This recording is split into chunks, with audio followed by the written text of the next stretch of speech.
Dr. Marcellino D'Ambrosio, and I'm here to begin a course with you on the sacraments. Before I begin talking about the course, let me talk about myself a little bit.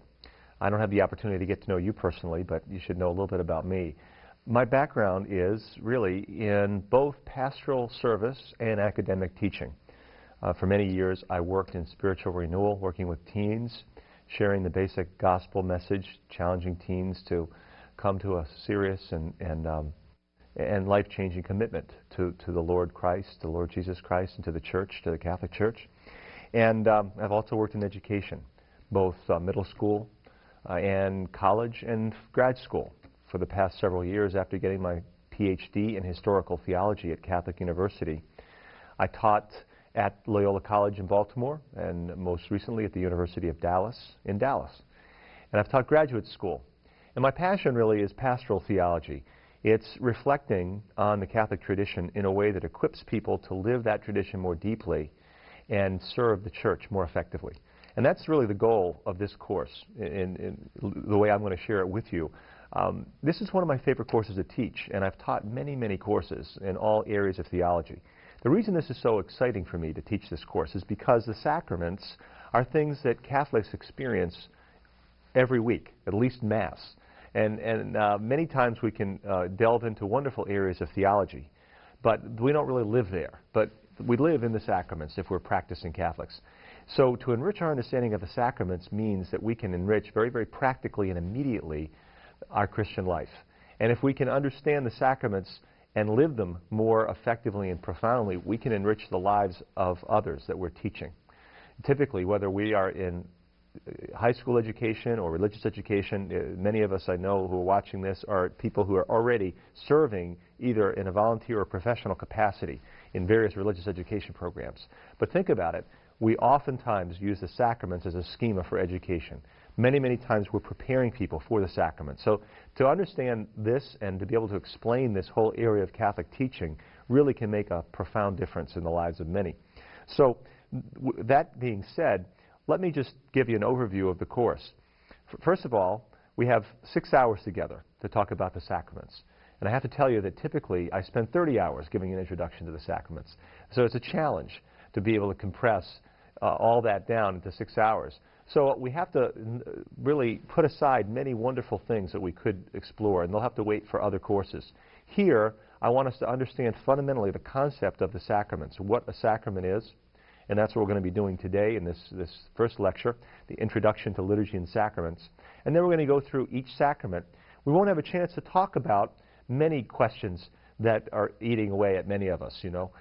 The way in which a particular priest celebrates the Mass in our parish, is that right or not? You know, those kinds of questions are questions for a liturgy class.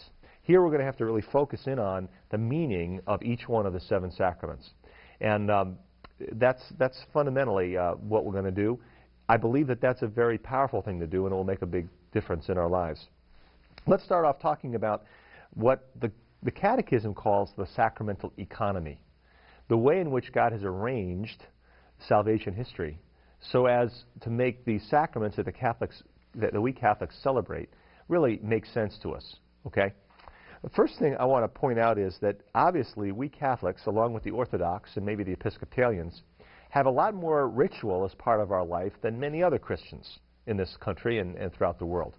In America, we particularly have, we live alongside of many, many evangelical Protestants who are very short on ritual and rather suspicious about it, as a matter of fact. So many of us have gotten questions, you know, about ritual. Some people ask in a hostile way, thinking that the ritual that we have in our life as Catholics is mechanical, is Pharisaical, reminds them of the Pharisees of the Old Testament in Jesus' time. And then there's other folks who are just bewildered. They just can't figure out why we have all this pomp and circumstance, as one of my Baptist neighbors put it. Sometimes it's interesting and intriguing, but they don't see it as very, very relevant. In order to understand why we have ritual in the first place, you know, that's the big question. Why so much ritual?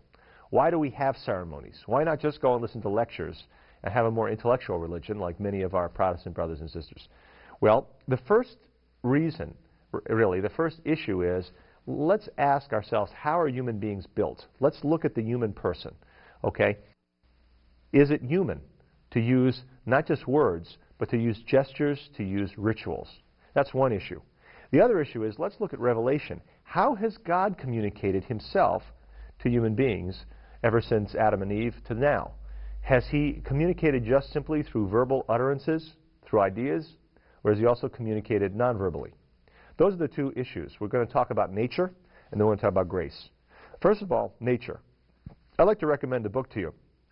It's a book by Thomas Howard, a former evangelical Protestant who made a journey in his faith and came to a place where he realized how important ritual and sacrament have to be in the Christian life.